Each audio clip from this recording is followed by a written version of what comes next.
Olá, bem-vindos ao canal Tópicos em História das Ciências. Eu sou a Rebeca. Eu sou o Jorge e nós somos historiadores das ciências.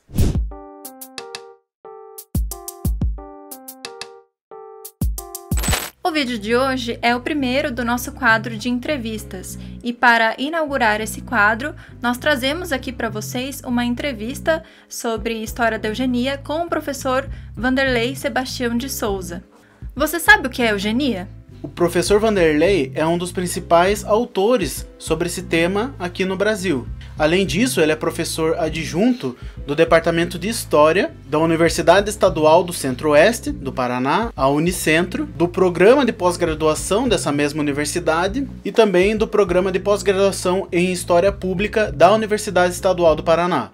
O professor Vanderlei é graduado em História, com mestrado e doutorado em História das Ciências e da Saúde pela Casa de Oswaldo Cruz, Fiocruz. Tem experiência em História do Brasil República, com ênfase em História das Ciências e História Intelectual. Realizou pesquisa de pós-doutorado na Escola Nacional de Saúde Pública, ENSP Fiocruz, com financiamento do CNPq sobre História da Genética em Populações Humanas e Miscigenação Racial no pós-Segunda Guerra. É vencedor do terceiro prêmio de teses da Associação Nacional de História, da ANPU, e sua tese também recebeu menção honrosa da Sociedade Brasileira de História das Ciências, prêmio SBHC de teses, concebido em 2012. Atualmente é conselheiro consultivo da Sociedade Brasileira de História das Ciências, além de atuar como editor adjunto da revista História, Ciências, Saúde Manguinhos. O professor Vanderlei ele também é autor do livro Em Busca do Brasil, Edgar Roquette Pinto e o Retrato Antropológico Brasileiro, 1905-1935, publicado em 2017 pelas editoras FGV e Fiocruz. Ele também é autor de um outro livro, intitulado Renato Kell e a Eugenia no Brasil, Ciência, Raça e Nação no Período entre Guerras, publicado em 2019 pela Edune. E ambos os livros são resultados dos trabalhos acadêmicos do professor Vanderlei, do mestrado e do doutorado dele. Após essa apresentação, então, vamos à entrevista. Olá, pessoal! Bom dia, professor Vanderlei. No vídeo de hoje, nós vamos estrear o quadro de entrevistas aqui do canal com uma conversa sobre história da eugenia. Para essa conversa, nós chamamos o professor Vanderlei Sebastião de Souza, que é historiador, professor do programa de pós-graduação em História da Unicentro e também do programa de pós-graduação em História Pública da Unespar, do campus de Campo Mourão. Seus interesses, seus objetos de interesse histórico variam entre temas como nação, raça, identidade nacional, pensamento médico, história da saúde pública, história da eugenia, genética, biografias e trajetórias de intelectuais, dentre outros. Bom, professor, obrigada de novo por você ter aceitado o nosso convite. E, bom, então, dando início à nossa conversa, primeiramente, você poderia comentar um pouco sobre o que foi a eugenia e, assim, de forma geral, como que ela se desenvolveu e se estruturou no Brasil? Bom dia, Rebeca. Bom dia, Jorge. Foi um prazer poder conversar com vocês. Agradeço pelo convite. Então, a história da eugenia, normalmente a eugenia é associada, quando a gente fala de eugenia, a gente, de maneira geral, na memória social, ou no entendimento mais geral, mesmo no meio acadêmico, a eugenia está associada ao Holocausto, ao nazismo e as decorrências da Segunda Guerra Mundial. Mas a eugenia é muito mais ampla e foi muito mais difusa do que essa associação. Essa associação entre nazismo e eugenia, embora ela seja correta, porque o nazismo levou, digamos, ao limite as práticas, as medidas recomendadas pelos eugenistas, ela iniciou muito antes, ela foi muito mais difusa e a adesão, mesmo da Alemanha, ela foi muito mais tardia do que outros países. Então, a eugenia ela emerge no final do século XIX, naquele contexto de expansão do imperialismo, de expansão da própria industrialização, dos processos urbanos e do debate sobre a biologia, sobre a medicina, sobre a maneira com que a ciência poderia interferir no progresso técnico, mas também no progresso biológico, no progresso humano, nas capacidades humanas. Então, é nesse contexto, principalmente da Inglaterra, com o Francis Galton, que é digamos assim, o pai fundador da eugenia, né? Ele que cria um movimento inicial em torno das discussões sobre hereditariedade e sobre evolução hereditária humana. Muito associado com essas discussões. O próprio Galton, ele participa dos movimentos e das discussões científicas evolutivas do final do século XIX, né? Ele é primo do Darwin, então tem uma proximidade com essas discussões. Ele vem de uma família onde a discussão sobre biologia, sobre a atividade dos naturalistas está muito presente na vida dele, né? Mas a eugenia só se institucionaliza e se torna um movimento mais amplo a partir do início do século XX mesmo, inicialmente na Inglaterra, depois nos Estados Unidos, e é nos Estados Unidos que ela ganha mais força mesmo, um movimento bastante organizado, amplo, e com discussões voltadas para as questões raciais bem mais emblemáticas e que vão alimentar o segregacionismo americano em torno da figura do Charles Davenport, que era um geneticista renomado no mundo todo e que organiza as sociedades eugênicas nos Estados Unidos, com um debate que, a partir do final dos anos 10 e início dos anos 20, vai ter um impacto imenso, porque vai ser abraçado pelo Estado americano, inclusive vários estados que compõem a Federação Americana vão criar leis de esterilização eugênica. A própria lei de imigração nos Estados Unidos de 1924 é uma lei que vai incorporar com força as medidas eugênicas, né? E sempre no sentido de segregação racial mesmo, de ampliação das discussões, o próprio debate sobre seleção matrimonial, impedimento de matrimônios interraciais, vão estar presentes no debate sobre eugenia. E a partir dos anos 10, ela vai se difundir pelo mundo todo, né? Inclusive, há relatos de movimentos eugênicos na África, na Ásia, na América Latina, né? Vários países da América Latina abraçaram a eugenia. Claro que cada país com uma configuração muito específica ligada às questões culturais, sociais, ideológicas locais, né? Uma roupagem muito específica de cada país.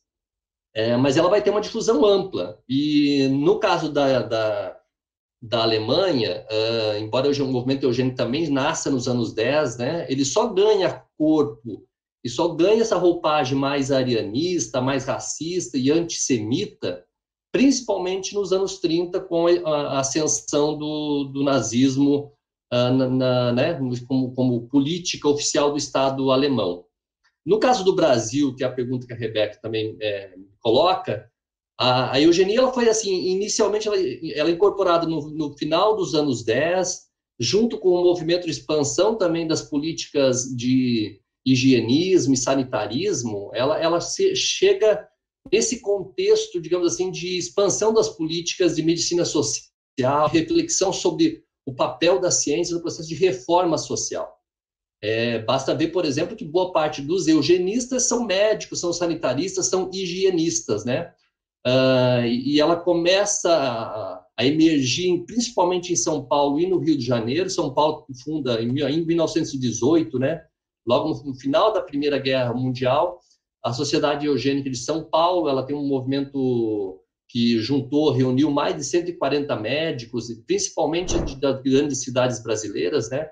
E que teve, por exemplo, na figura do Renato Kell, a grande liderança, mas não só, né? Você tem outros, o próprio Monteiro Lobato vai se associar, o Belisário Pena, que é um médico importante na época, né? Enfim, há uma série de médicos e sanitaristas que incorporam o ideário eugênico. Inicialmente, ela é muito mais... a Nancy Stephan, que é uma historiadora americana, que tem um clássico livro sobre a história da eugenia no Brasil, chamado A Hora da Eugenia. O livro foi publicado em inglês em 91 e traduzido depois em 2005 pela editora da Fiocruz para o português. Ela argumenta que o movimento eugênico no Brasil foi mais suave, né? Embora a gente possa questionar o que é um movimento eugênico mais suave. seria mais suave em relação à eugenia mais dura, anglo-saxã, germânica, né? Muito mais racista, muito mais radical. No caso do Brasil, ela foi supostamente mais suave, porque ela incorporou essas medidas de reforma social, apostando, por exemplo, numa concepção neolamarquista, de que as reformas do meio seriam incorporadas pelas futuras gerações. Então, o ideário sanitarista, o ideário da medicina social, o ideário dos reformistas, era muito bem-vindo para os eugenistas brasileiros, porque partia do pressuposto que essa intervenção ela melhoraria, inclusive, as futuras gerações. Depois a gente vai ver que, ao longo dos anos 20, sobretudo na virada da década de 1920 para 1930, há eugenistas que vão assumir medidas e ideários muito mais radicais, como o próprio Renato Kell, né? No sentido de, inclusive, incorporar essa eugenia anglo-saxã, recomendando medidas mais radicais, como esterilização eugênica, como controle matrimonial, controle da imigração. Nos anos 30, inclusive, no debate da Constituinte de 33 e 34, há um debate forte sobre o controle da imigração, que vai ser incorporado pelo Estado brasileiro com força. E talvez tenha sido no debate sobre imigração onde a eugenia encontrou mais abrigo do Estado brasileiro. Oficialmente, nós não temos, assim, a não ser na política de imigração, uma legislação específica sobre eugenia, né? Você tinha concepções difusas, que eram incorporadas pelas instituições, os hospitais, os médicos, enfim. A ciência brasileira incorporou parte do ideário da eugenia, mas de forma muito mais sem muitas amarras com leis normativas vindas por parte do Estado, como ocorreu em outros países, Estados Unidos, Inglaterra, Alemanha, ou mesmo no norte da Europa. Agora, de maneira geral, o que é eugenia? Eugenia era essa ânsia, esse desejo típico do final do século XIX, início do século XX, de empregar a ciência para melhorar as características corporais, físicas, intelectuais, humanas. E aí muito presa a concepções de raça e de classe, né? Um claro entendimento segregacionista, excludente, né? De que as elites, as aristocracias de cada país e as sociedades, as populações brancas seriam mais aptas, e sobre elas é que deveria haver um incentivo para a reprodução humana, já que pobres e negros, mestiços, indígenas, representaria a possibilidade de formar uma nação degenerada. Então, era sobre essas populações que deveria incidir de forma mais violenta as medidas eugênicas. Bom, você comentou agora também, rapidamente, sobre a Nancy Stepan, né? E aproveitando então esse gancho, a gente queria que você comentasse um pouco, na sua visão e na sua experiência, né, dentro do seu trabalho com esse tema, como que a historiografia brasileira, e se você quiser também fazer um diálogo com a historiografia mais internacional, né, vem debatendo o tema da eugenia, né? Se puder comentar um pouco sobre a historiografia da eugenia, as abordagens, perspectivas, fontes, as principais discussões.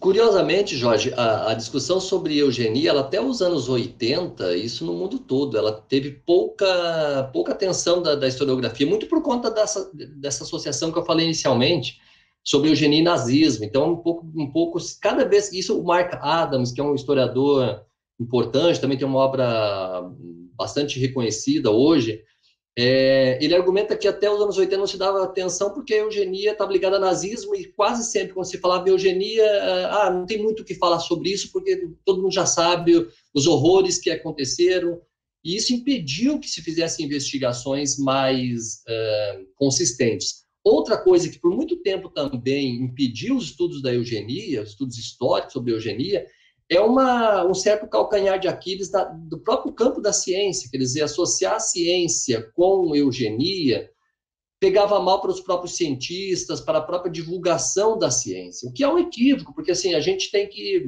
né, partir do princípio de que a ciência não deve estar num pedestal como uma prática social que fosse imune a equívocos, imune a erros. Esse é um equívoco, a gente precisa está sempre atenta, né, nós, como historiadores da ciência, sabemos como é importante o processo de crítica. Aliás, a ciência, ela convive, ela deve conviver com a crítica permanente, a autocrítica constante, né? Então, eu sempre digo, a eugenia, inclusive, é um ótimo campo para reflexão sobre ética, sobre os limites, né, de intervenção da medicina, do conhecimento, da genética, da biologia, sobre os seres humanos e sobre o mundo. Então, refletir sobre a eugenia é uma forma de refletir sobre os princípios éticos, o debate público que deve envolver e a complexidade que é, né, a intervenção da ciência na sociedade. Então, isso limitou em alguma medida os estudos sobre eugenia. A partir dos anos 80 há uma abertura maior, tem um livro clássico do Daniel Krebs, que é um historiador americano, intitulado In the Name of Eugenics, em nome da eugenia. Ele não tem tradução em português, que foi um dos primeiros livros com uma repercussão internacional, que abriu uma série de estudos. A Nancy Stepan, no caso do Brasil, ela faz o estudo da América Latina, né? Inicialmente, ela faz, nos anos 80, o estudo sobre o caso brasileiro, que vai ser publicado nos anos 80 numa revista latino-americana, e depois se transforma num capítulo de livro organizado pelo Mark Adams, que vai reunir autores de diferentes nacionalidades para falar sobre a eugenia em diferentes lugares do mundo. Justamente nesse desafio, o livro publicado em 1990, desafio de mostrar que a eugenia foi muito mais difusa do que a compreensão inicial, né?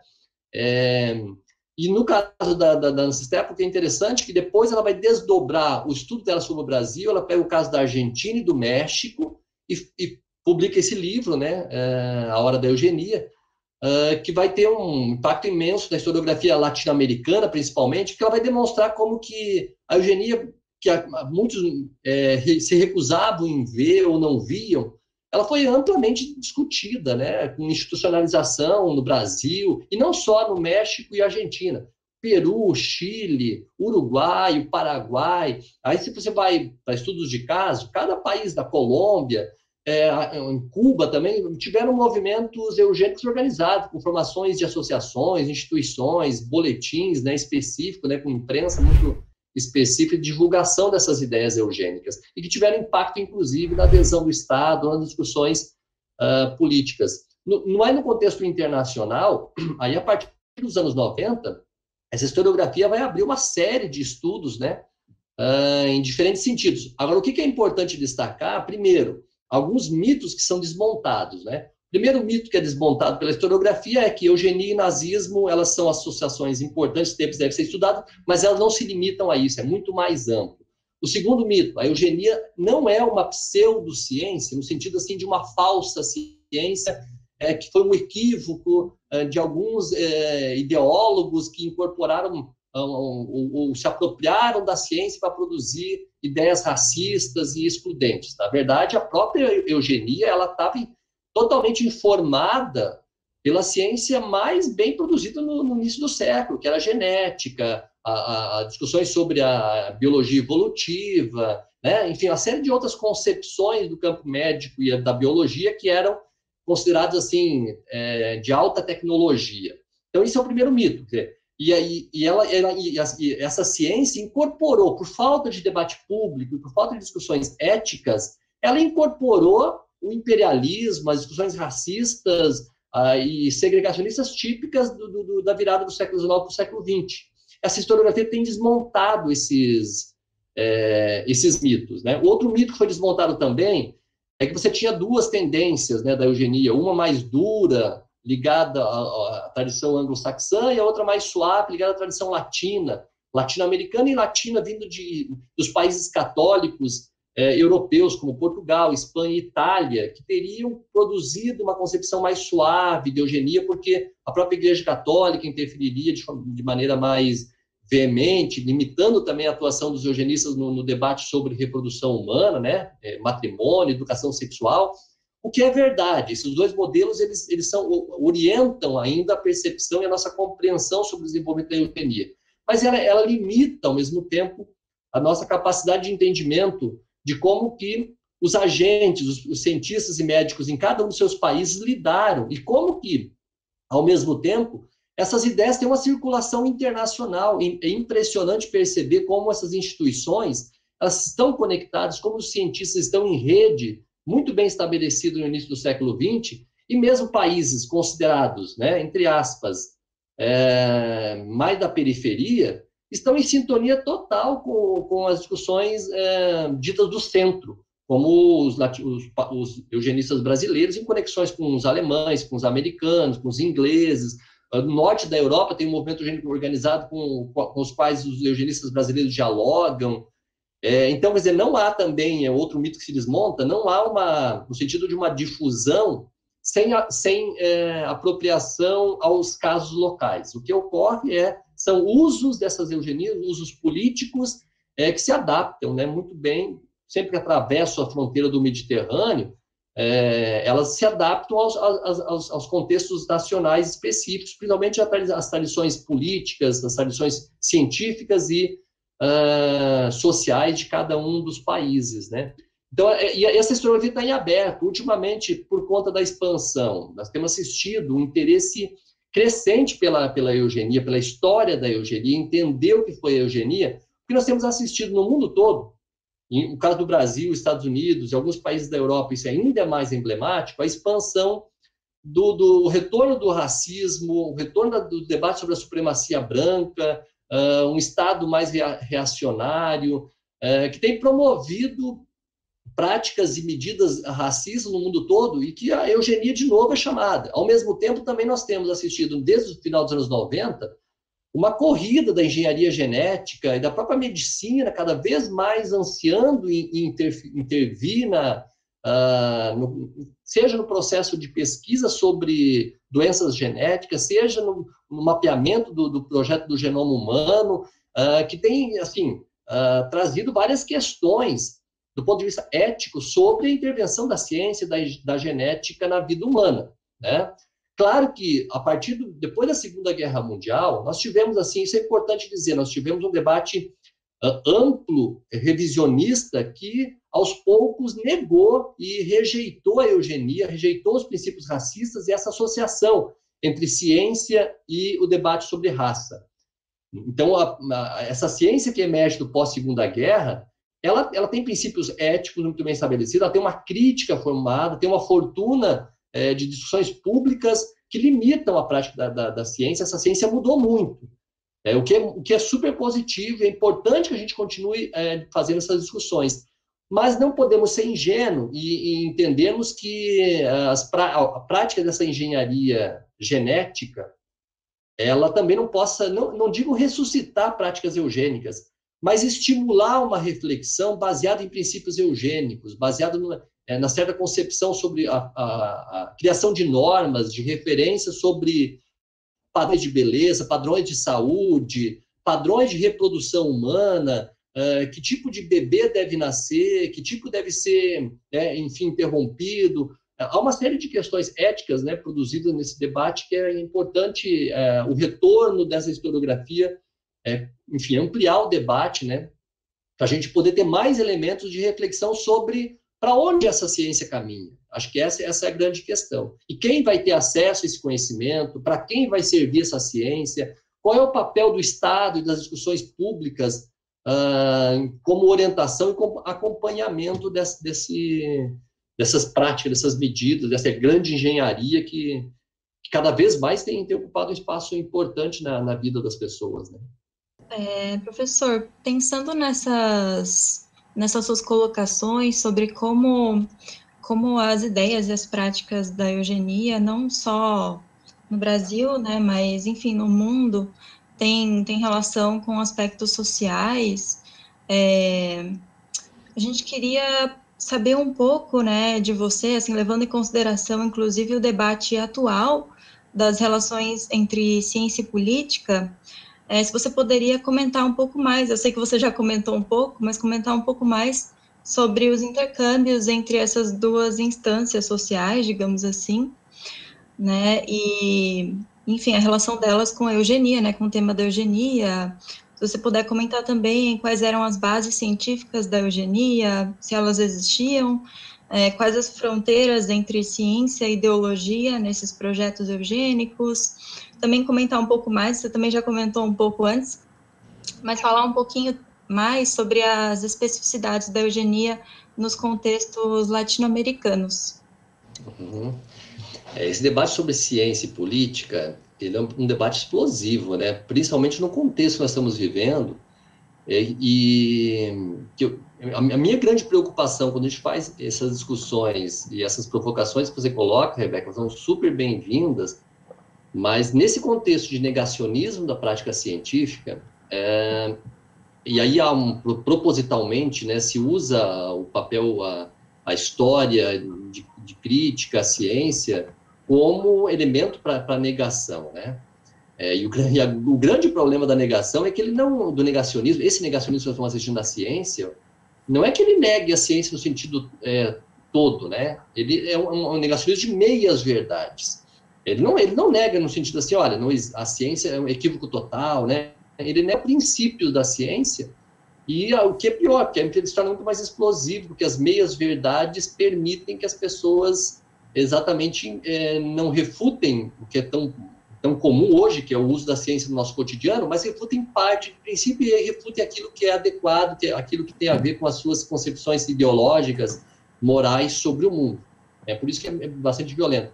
Mas não há dúvida que a ciência ela está entre a prática, uma prática social específica do mundo dos cientistas, né, do mundo do conhecimento, mas também está com um pé no mundo da política. Aliás, o que não é político no mundo? Qualquer prática, qualquer ação é política. E essa é a grande questão. A ciência não é, como eu já falei inicialmente, não é algo feito por cientistas que estão isolados do mundo, cientistas que estão afastados dos princípios morais, ideológicos e sociais que movem as sociedades mundo afora. Eles estão imbuídos, e em boa parte imbuídos no sentido exatamente de intervir no mundo, de usar o seu conhecimento, de usar a ciência, usar os seus longos anos de estudo para contribuir de alguma maneira com o aperfeiçoamento, reformas da sociedade, né? Isso é importante dizer. Qualquer cientista, mesmo mais desinteressado, o seu trabalho sempre está voltado para medidas de intervenção social, né?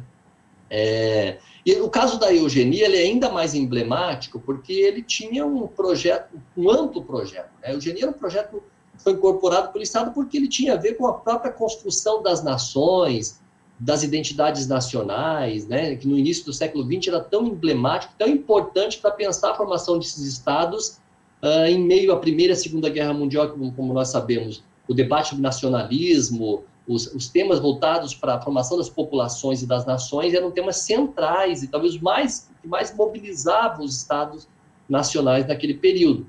Então, essa associação com as ideologias, ela foi, assim, imediata, né? E nesse caso, ela foi imediata, explosiva e teve a incorporação do Estado de forma ampla. A grande questão é que o que nós não tivemos foi a possibilidade de pensar a ciência como uma prática social no sentido da responsabilidade dessas medidas, dos limites, das questões éticas envolvidas, o que nós hoje, a partir dos anos 50 em especial, mas mais recentemente, temos assistido com a bioética, com os princípios reguladores da ciência, inclusive com leis, uma legislação específica sobre a manipulação, por exemplo, do corpo humano, da saúde humana, né? Então, não há dúvida que nisso a gente avançou, mas a gente ainda está nesses terrenos, né? Por isso que o tema sobre raça, classe social, saúde, né? O que é um sujeito saudável, o que é vida, qual é a concepção que nós temos de vida, qual é a concepção que nós temos de beleza, de natalidade, de longevidade. Tudo isso envolve princípios que ainda estão difusos na sociedade, princípios que ainda bem orientados pela eugenia. Mais recentemente, eu estou participando, junto com o professor Robert Wegner, numa disciplina aí na Fiocruz, sobre história da eugenia e a historiografia. E os alunos que participam do curso, parte deles são da área de humanas, né? São pesquisadores da área de história, ciências sociais, antropologia, mas metade, pelo menos, são da área da biologia ou da genética, ou que trabalham com saúde pública, saúde coletiva. E o que nós temos percebido é o imenso interesse que esses estudantes têm exatamente no debate contemporâneo. Até onde a gente pode chamar, por exemplo, essa engenharia genética de eugenia, até onde práticas, discussões sobre aborto, sobre controle da natalidade, sobre mapeamento genético, enfim, sobre a própria pesquisa individual que cada um de nós podemos fazer para entender um pouco da nossa herança genética, nossa ancestralidade, até onde é possível chamar isso de eugenia. Então, esse tem sido o grande desafio, e não só dos alunos, mas o grande desafio nosso. E é o grande desafio da historiografia.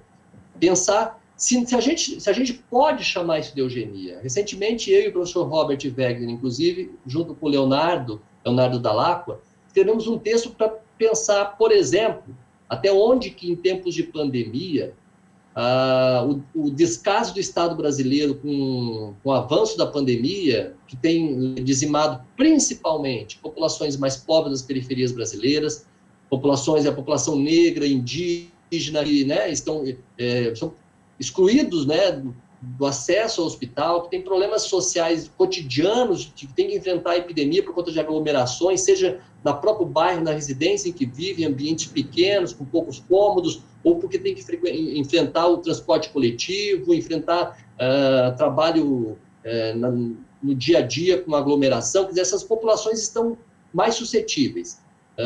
A questão é, há um projeto eugênico, o descaso com as populações mais pobres, que não têm acesso à saúde pública, isso a gente poderia dizer, isso é difícil de explicar, é difícil até de analisar, porque a eugenia ela tem uma marca histórica muito clara, ela pega essa virada do século XIX para o século XX, com conceitos muito bem conectados a uma genética, uma concepção de hereditariedade, de medicina, de intervenção da ciência sobre a definição de raça nacional, a definição sobre os corpos saudáveis, né, sobre os corpos disciplinados, sobre os corpos belos, e sobre os princípios de seleção que são típicos do início do século XX.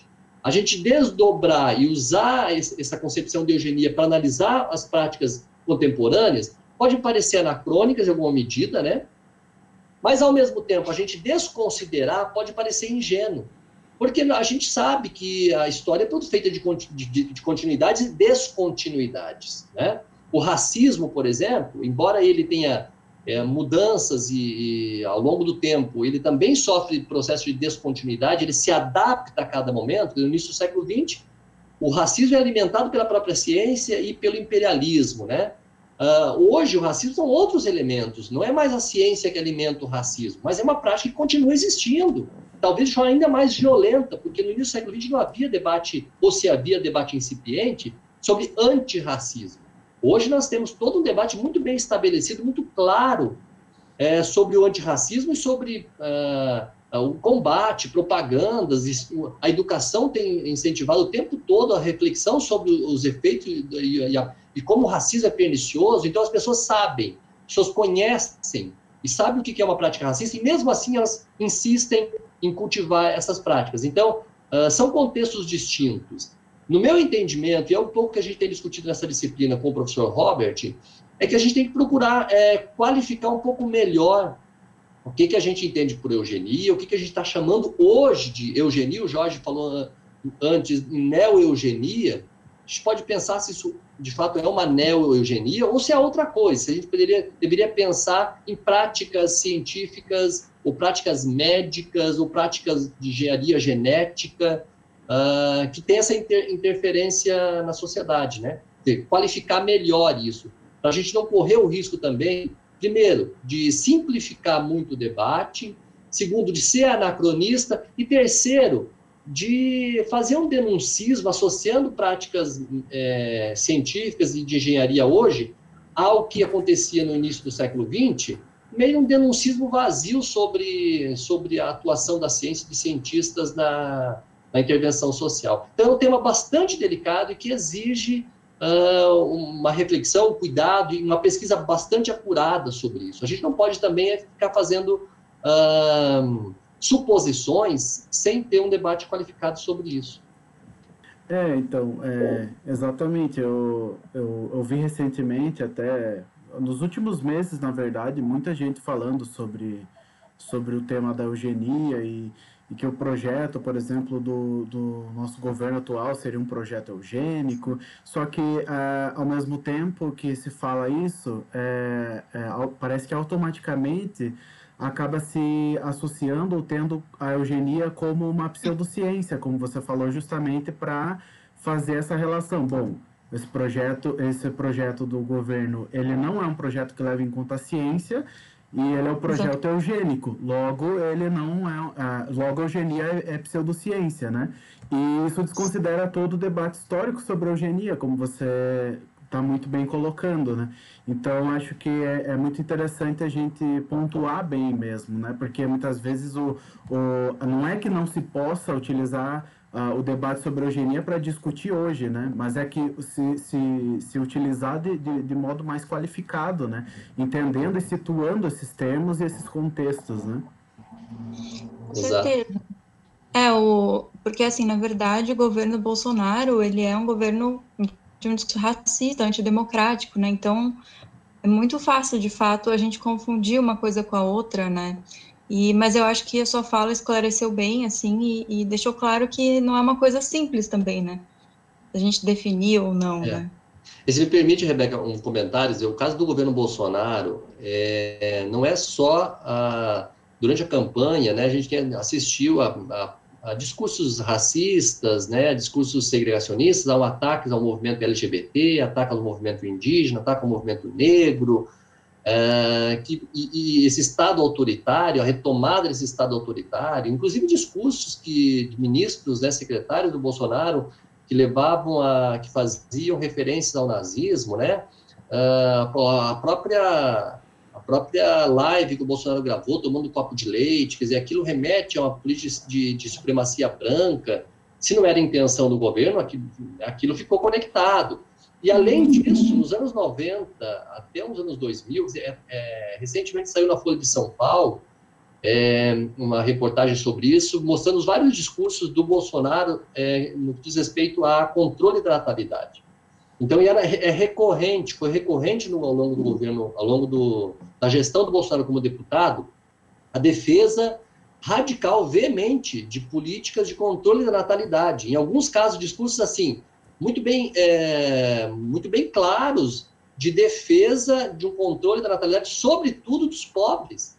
O argumento de que o pobre, nem educando o pobre tem solução. Era um pouco essa exatamente a fala do Bolsonaro. Os filhos do Bolsonaro, como parlamentares, também, em alguns momentos, defenderam princípios como estes, com o argumento de que o pobre só serve para votar, é massa de manobra, o pobre nem educando tem jeito, a ideia de que o pobre não pode ser civilizado, não pode ser educado, então tem que fazer um controle rígido da natalidade. Então, tudo isso leva a gente a pensar, né, que há um projeto eugênico, um projeto de exclusão e de segregação, se não um projeto eugênico no sentido que nós tínhamos no início do século XX, porque não incorpora aqui a ciência, tá, gente? É importante, a ciência hoje não dá aval para isso, muito pelo contrário, a ciência tem atuado hoje no sentido de uma militância de combate a esse tipo de princípio, né? Agora, no século XX, não, a ciência incorporou isso. O que nós temos hoje, me parece assim, projetos difusos, projetos, se não em termos estatal, governamental, que informam a atuação individual de lideranças nacionais, lideranças políticas, enfim, lideranças locais, ou o senso comum, que ainda retomam princípios eugênicos. E o que eu chamo de princípio eugênico? Essa concepção de que há seres superiores e inferiores, há seres mais qualificados, há seres mais hereditariamente mais bem formados, outros que são hereditariamente inferiores. Essa concepção ainda está presente na sociedade brasileira. E aí vale um ponto importante, que eu tenho chamado a atenção, assim, a mim mesmo, mas os meus alunos, em aulas que eu estou participando, em debates que eu assisto, né, que eu participo, seja em sala de aula, seja em outros momentos, é que o Brasil está se despindo de uma série de mitos também, que estão indo embora tardiamente. A gente precisa enfrentá-los. Primeiro, vários mitos, né? Nós tivemos o mito de que a escravidão brasileira foi menos agressivo, foi menos violento. O mito de que o próprio colonialismo brasileiro o colonialismo português foi menos violento. O mito de que nós temos uma democracia racial, que aqui há uma certa harmonia, que é uma coisa construída muito pelo Gilberto Freire, mas não só pelo Gilberto Freire. Isso é muito mais difuso no pensamento social e na produção intelectual brasileira do início do século XX. de que o racismo brasileiro ele é um velado, então ele não é tão, né, não é tão difuso quanto se pensa. Ao contrário, cada vez mais a gente vem percebendo, e muito baseado em estudos históricos, inclusive, né, estudos de antropólogos, sociólogos, cada vez mais vem demonstrando o quanto a sociedade brasileira ela não é democrática, nem do ponto de vista social, nem do ponto de vista racial, né? Esse mito está sendo desconstruído e é preciso a gente combater.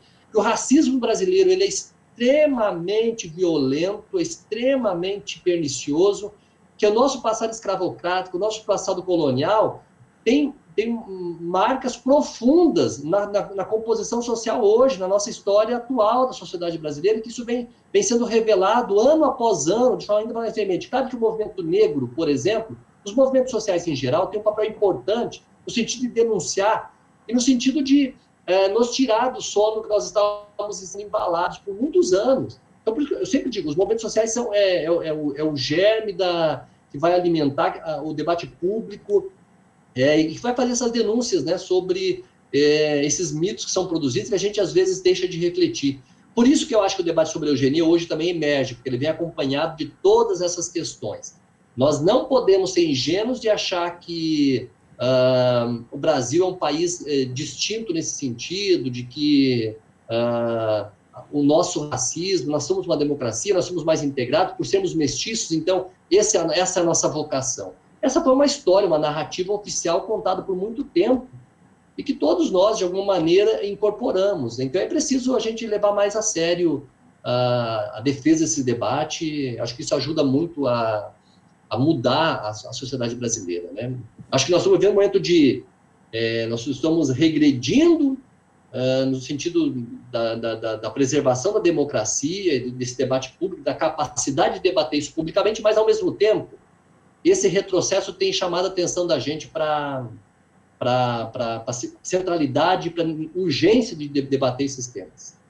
No seu livro intitulado Em Busca do Brasil, Edgar Roquette Pinto e o Retrato Antropológico Brasileiro, de 1905 a 1935, que foi lançado em 2017 pela editora FGV e Fiocruz, você analisou a trajetória do Edgar Roquette Pinto, né, sobretudo enquanto antropólogo físico, e com isso evidenciou as suas relações, né, a relação de sua atuação científica com projetos políticos e intelectuais e com as discussões em torno do tema da miscigenação racial, da identidade nacional, eugenia e com os próprios rumos da civilização brasileira, né?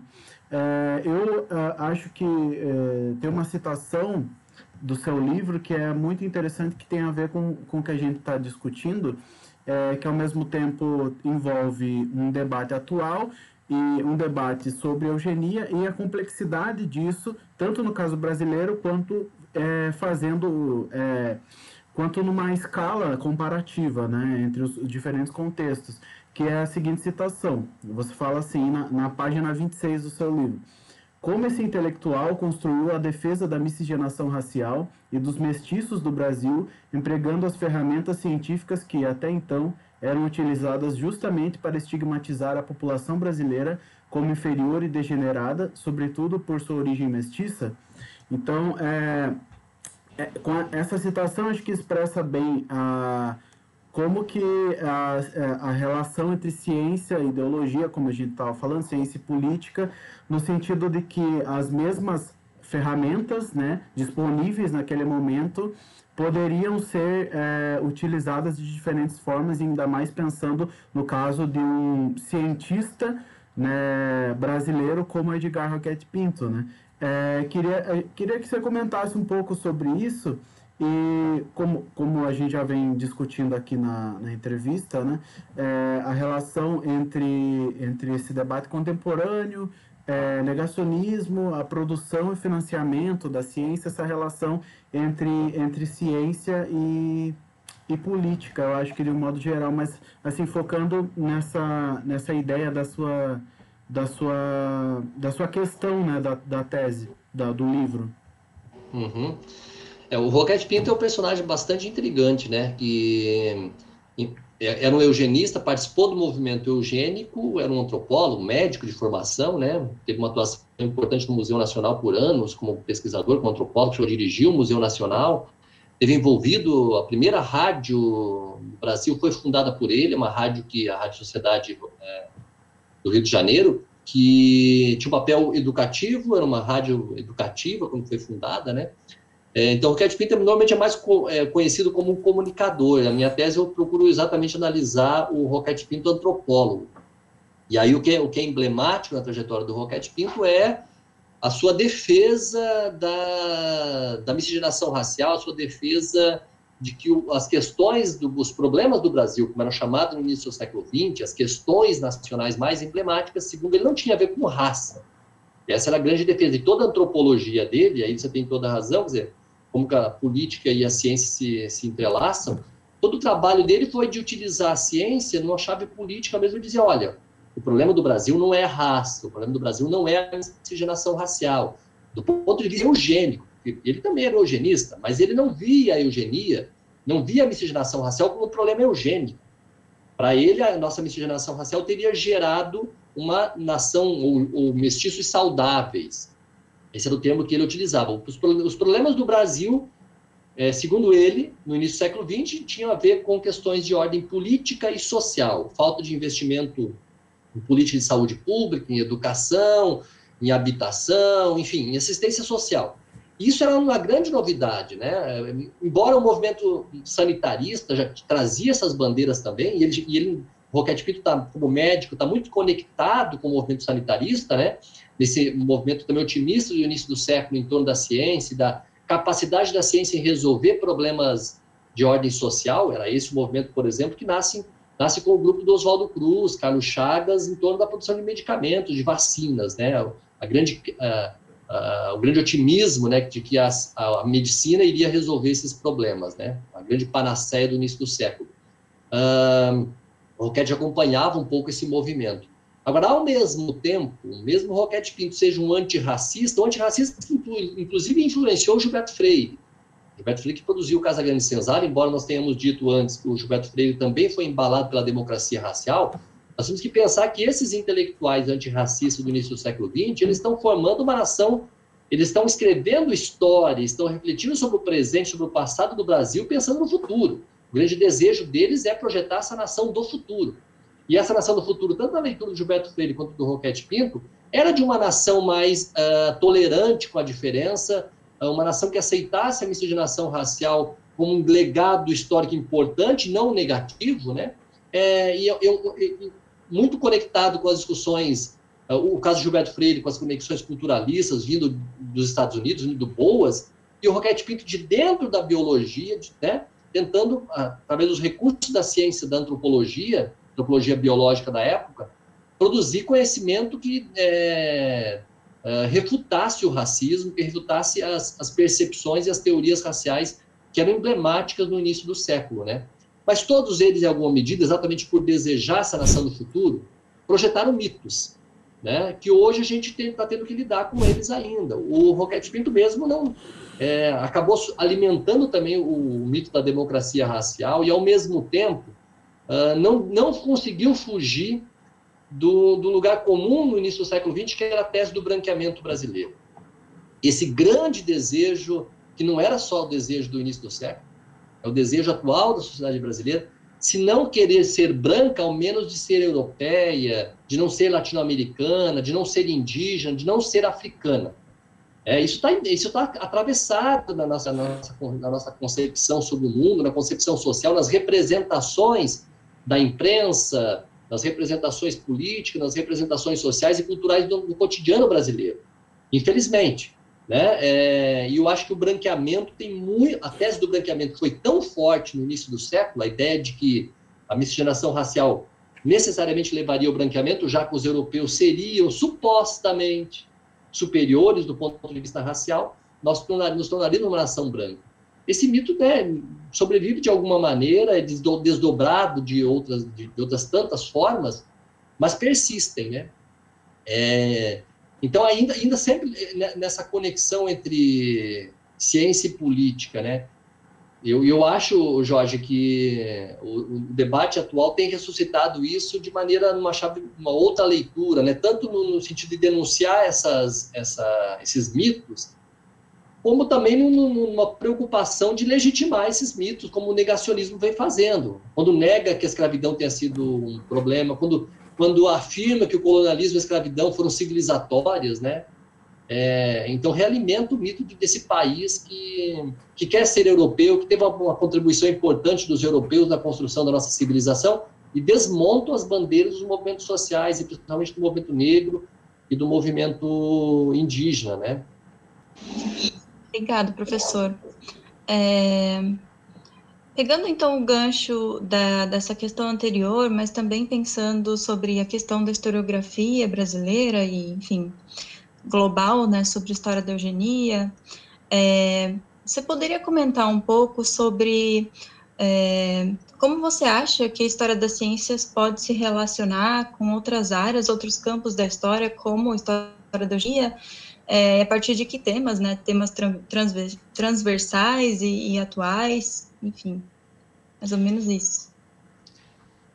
Eu acho que né? Tenho plena convicção, em tempos de negacionismo, o conhecimento histórico voltado para o debate sobre ciência, ele é fundamental, né? A gente tem assistido, assim, nos últimos tempos, porque a nossa crítica à ciência, do ponto de vista da reflexão histórica, a nossa reflexão sobre o que é a ciência, ela é feita sempre de uma ciência acabada, né? No sentido, assim, de uma ciência que já com as suas teorias já formuladas, com suas medidas já implantadas. O negacionismo hoje, a grande questão é que ele está assistindo o estudo da ciência em tempo real. Nós não conseguimos abrir a caixa preta, né? Porque ela está sendo construída. Então, assim, é fácil você atacar a ciência quando ela está em processo de produção, porque a ciência ela também, basta ver, por exemplo, a vacina de Oxford, que dias atrás teve que paralisar suas pesquisas porque encontrou um elemento ali estranho, né? E os cientistas, de forma muito responsável, paralisaram para investigar, olha, o que está acontecendo? Há algo estranho aqui. Então, quando há essas paralisações, ou quando há essas reflexões da ciência, os negacionistas se aproveitam, são oportunistas, né? E olha, vejam como a ciência, né? Esse negacionismo da vacina agora, quer dizer, olha, vocês vão tomar essa vacina que está passando por esse tipo de erro, de equívoco. Mas a ciência é isso, é importante a sociedade entender. Agora, eu sempre acho também, a ciência só funciona bem, ela tem um papel social importantíssimo a desenvolver em sociedades democráticas. Em sociedades autoritárias, a ciência sempre ela acaba sendo incorporada para esse Estado autoritário para fins autoritários, né? Ou ela não tem papel a cumprir do ponto de vista social, né? Agora, numa democracia tem o debate é público, é aberto, como tem que ser, é publicizado em periódicos especializados na imprensa de grande circulação, como tem sido feito, né, no mundo todo. Então, eu penso que a produção da história da ciência, quanto mais nós avançarmos nessa discussão, mais clareza a sociedade vai ter em relação à compreensão sobre os processos em que a ciência atua. A maneira em que se dá a ciência, de novo, ela não é um conhecimento infalível, refutável. Ela é um conhecimento que deve estar aberto à crítica e a repensar a si própria, fazer teste, testagem. O tempo todo ela precisa permanentemente estar fazendo trabalhos de crítica, seja de um grupo contra outro, de teses contra teses. É assim que se produz ciência. É assim que se produz, inclusive, debate público. Tem que ser assim, debate, né, pluralismo de ideias. O que nós temos na ciência, o que nós temos que ter na ciência, assim como nós temos que ter em debate público em democracias, são consensos, né, em torno de compreensões, de pesquisas que vão avançando conforme esses consensos vão se estabelecendo, né? E acho que o campo da história das ciências no Brasil ele ainda é recente, né? Ele tem ganhado força talvez a partir dos anos 80, mas eu diria que mais recentemente, talvez 20 anos para cá, é que o campo da história das ciências tem se expandido, tem dialogado com outras áreas das ciências humanas, ou mesmo de outras áreas das ciências, ampliando a sua capacidade de entendimento sobre o que é a ciência, sobre como se produz ciência, sobre quem são os cientistas, o que fazem os cientistas, e aí nós temos um diálogo tanto com a história social, a história cultural, com a antropologia, com a sociologia, mas também com as áreas biológicas, com a medicina, quer dizer, procurando esse diálogo para compreender melhor o que o cientista faz quando está no laboratório, quando está na biblioteca, quando está no seu escritório produzindo, quando está em frente ao seu computador, quando está produzindo um texto. O que é esse trabalho? É uma das coisas que nós temos percebido e cada vez mais tem ficado claro é que o cientista é um ser social, é um indivíduo como qualquer outro cidadão que tem uma prática específica, que tem um acúmulo de conhecimento dentro de um campo que está sendo inserido numa área de estudo, numa prática social, que tem uma importância, que tem uma aplicação social pública muito relevante, né? E o que a gente tem percebido é que assim, os cientistas todos querem sim interferir, querem sim participar da construção da sociedade. Isso é típico da produção da ciência, é típico da produção intelectual. Isso sempre foi assim, a atividade intelectual, sempre no mundo moderno contemporâneo, né? A atividade intelectual, a atividade científica, o fim dela é a sociedade. E é assim que tem que ser. Por isso que o debate público é importante. Os cientistas, os diferentes campos das ciências precisam compreender qual é a sua conexão com a sociedade, como elas podem contribuir com essa sociedade, debater com a sociedade as opções e as alternativas para o enfrentamento de determinadas, como a pandemia, por exemplo, agora, né? Por isso é tão importante a sociedade discutir com os especialistas, com os cientistas. A política precisa ser informada, o Estado precisa ser informado pelos especialistas. E esse debate os cientistas estão sempre disponíveis a fazer. O Nicolau Sevchenko, que é um historiador importante, né? Um historiador da USP, ele fala isso, né? Tem estudos sobre história intelectual, isso ele fala dos intelectuais do início do século XX. É uma missão social. Os intelectuais brasileiros, mas não só os brasileiros, incorporaram isso à sua prática. Então, por isso que eu acho que o campo da história das ciências, eu acho que nós estamos vivendo um momento que é a chave para nós que trabalhamos com história das ciências, especialmente com história da saúde, ou história da medicina, ou de temas voltados para a biologia, para a genética e para esses temas que tem ligação, se não direta, com a saúde de forma indireta, é que nós temos um campo em aberto.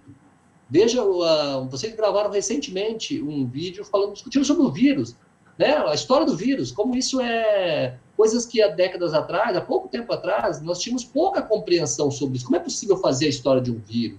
Como é possível pensar a relação entre os micróbios, os vírus, os insetos e a sociedade, e a vida humana? A própria reflexão sobre a natureza, onde o campo da história da ciência tem tanto a refletir, o meio ambiente, o campo da história ambiental, por exemplo, que também tem diálogo forte com a história das ciências, que vem expandido e tem tantas coisas que nós precisamos ainda avançar no debate, né? Eu acho que nós vivemos um momento especial, um triste momento do ponto de vista social, um momento assim que vai ficar como um grande emblema do século XXI, do início do século XXI, mas que é uma oportunidade imensa de nós avançarmos nas discussões sobre o papel, sobre a importância da ciência. Infelizmente, no caso do Brasil, enquanto os cientistas estão tentando avançar na discussão, nós estamos assistindo ataques à ciência e cortes orçamentários nas pastas da ciência, da educação, que é lamentável. Isso nós vamos ter um impacto negativo, obviamente, na produção, seja a produção de jovens cientistas como vocês, que estão produzindo suas teses de doutorado, estão produzindo suas pesquisas, que vão ter cortes de bolsas, que não terão bolsas, alunos de iniciação científica, professores que terão bolsas também para pesquisa cortadas. Isso a gente vai limitar. Hoje a gente sabe que praticamente 90% da pesquisa científica brasileira ela é desenvolvida dentro das universidades públicas, com dinheiro público, né, e com muito empenho dos cientistas, né, boa parte são professores, como nós, que, né, estamos fazendo pesquisa científica e atuando na educação ao mesmo tempo, que infelizmente temos assistido assim, um ataque e o corte desses recursos, do financiamento dessas atividades, que vai ter impacto, não tenha dúvida. E ao mesmo tempo não tem jeito. A ciência ela é parte constitutiva da modernidade. Se nós não tivermos ciência sermos para avançar no processo de construção de uma sociedade mais igualitária, mais justa, seja para avançar na democracia, seja para avançar, inclusive, para pensar sobre alternativas, projetos econômicos, de desenvolvimento econômico de cada país, das regiões, enfim. Se nós não tivermos ciência, a gente tende a regredir cada vez mais, né? E assistir à expansão de políticas originadas do submundo, né? Do subterrâneo da história, que nós não temos nada a comemorar em relação a isso, muito pelo contrário. Ficarmos sempre atentos. Eu acho que o campo da história das ciências ele permite que a gente faça esse debate, não só da história das ciências humanas em geral. É preciso que nós façamos essa defesa de forma veemente e constante. Com certeza, muito bom. Bom, acho que acho que agora é uma última, não é exatamente uma pergunta, né? Bom, então, professor Vanderlei, a gente agradece muito por você ter aceitado participar do nosso quadro de entrevistas, né, aqui do canal. Eu queria saber, por último, assim, depois dessas reflexões fundamentais assim, para o debate contemporâneo, para o debate historiográfico que a gente conseguiu estabelecer aqui, se você tem alguma recomendação de livros, de artigos sobre o tema, ou mesmo de cursos, filmes, documentários, material, assim, de um modo geral, para pessoas que queiram conhecer um pouco mais sobre o tema da eugenia. Se você não souber, não conseguir lembrar, assim, muita coisa de cabeça agora, você pode citar algumas e depois a gente coloca na descrição do vídeo um dossiê com indicações e tudo mais. E você pode deixar suas considerações finais também, já, se você quiser. Jorge, tem uma ampla bibliografia, né, para indicar. Nós mesmos estamos trabalhando, como eu já mencionei anteriormente, nessa disciplina de História e Historiografia da Eugenia. Tem uma ampla historiografia. Eu acho assim, para quem quiser iniciar nesse tema, no caso da historiografia brasileira, é fundamental que se leia Nancy Stepan, o livro A Hora da Eugenia. Tem um capítulo desse livro que se chama Eugenia no Brasil. Ele está disponível no Google Livros, inclusive, se alguém for procurar. Ele faz parte daquela coletânea Curar, Controlar, Cuidar, Controlar, Curar, foi organizado aí pela Fiocruz, pelo professor Gilberto Hockmann, o Gilberto Hockmann e o Diego Armuda, são os dois autores que organizam essa obra. Tem um capítulo da Nancy Stepan.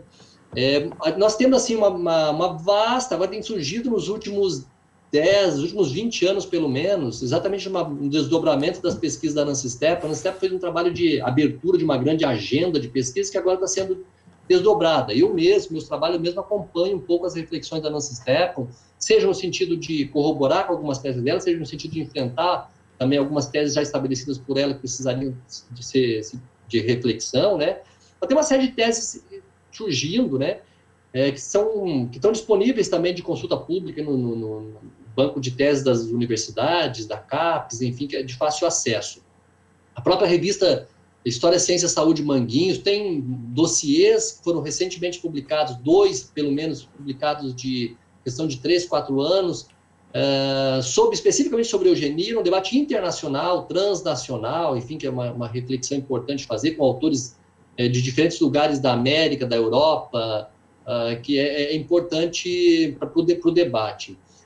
No debate internacional, eu acho que tem dois documentários que assim, são importantíssimos para quem quiser se iniciar na discussão sobre eugenia, que é o Arquitetura da Destruição, do Peter Cohen, que não é exatamente um documentário sobre eugenia, mas que ajuda a gente a compreender um pouco dos padrões estéticos de beleza e de concepção de nação criada durante o nazismo, mas especialmente o documentário Homo Sapiens 1900, que é também do Peter Cohen, ambos do Peter Cohen, tanto a Arquitetura da Destruição como Homo Sapiens 1900 é desse cineasta sueco.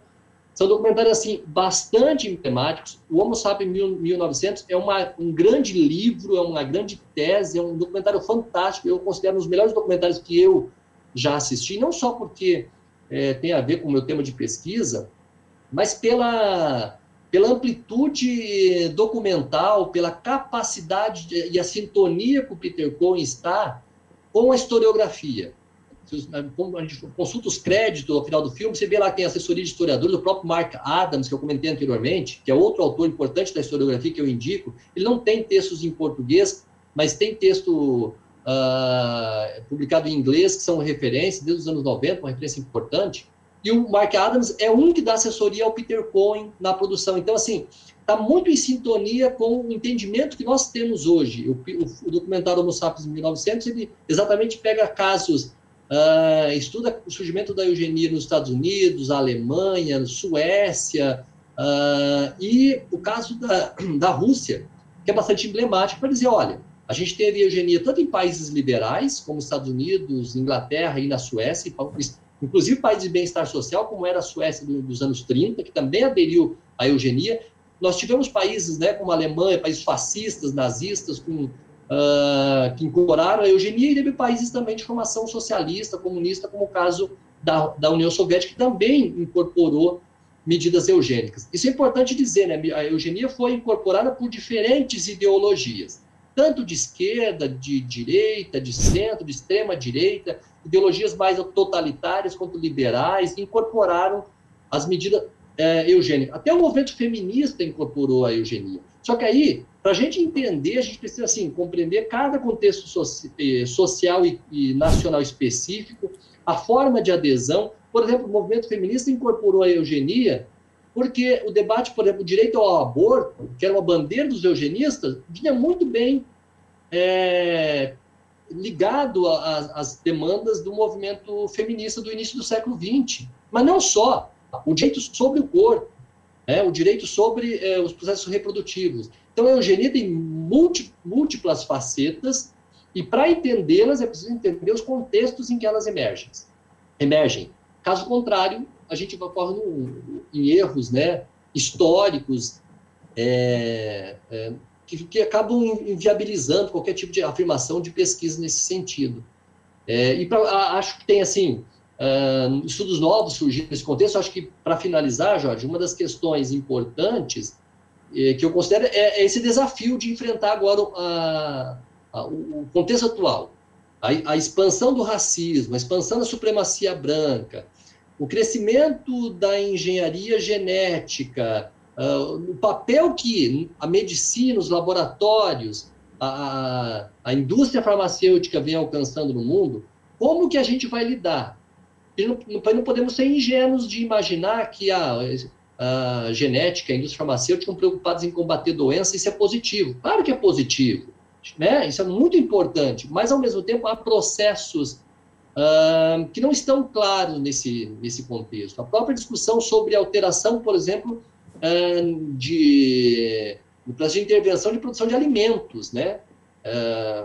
Transgênicos, também é um debate em aberto, a produção de agrotóxicos, que parece assim, isso não tem a ver com... Tem a ver com a engenharia genética, sim.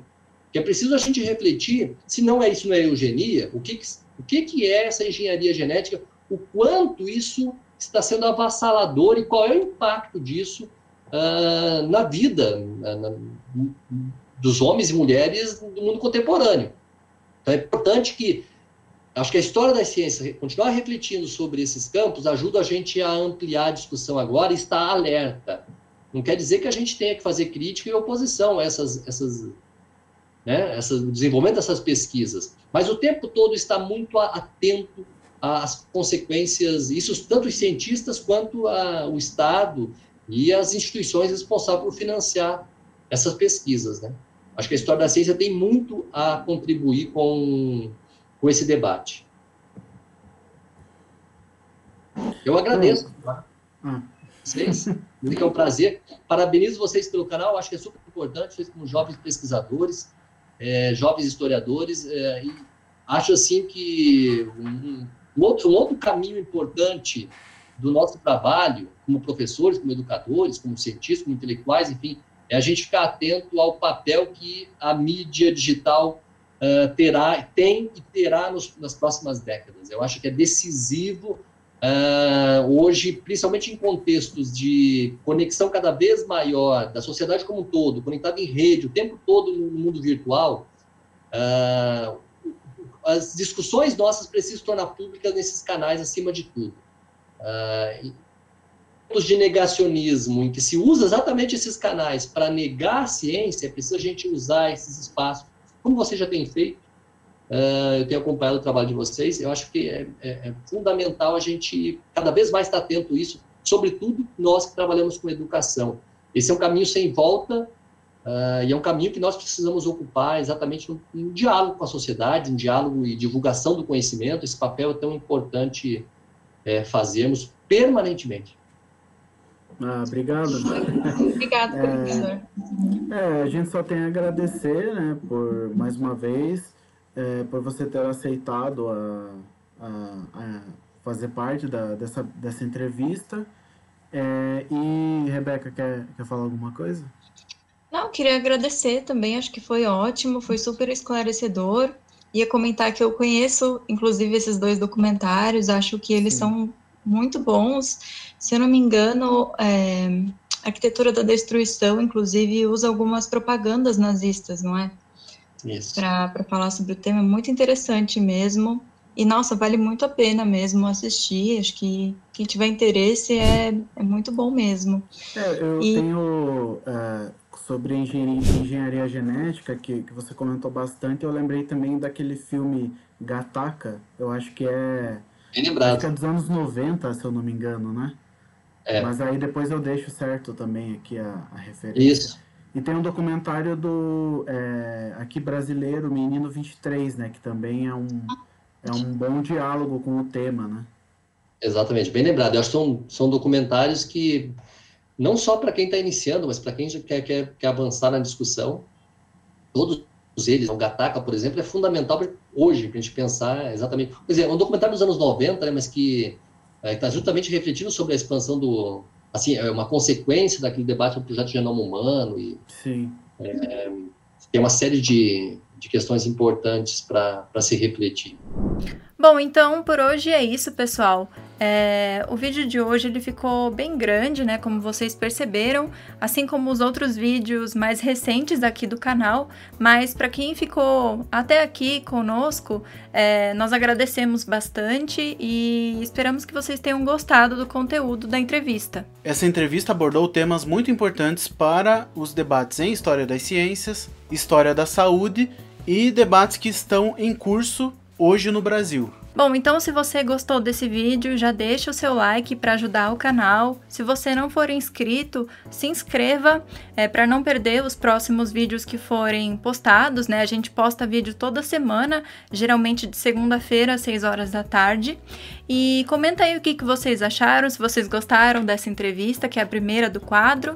E também compartilhem com os seus amigos. Bom, então por hoje é só. Até semana que vem. Um abraço e até logo!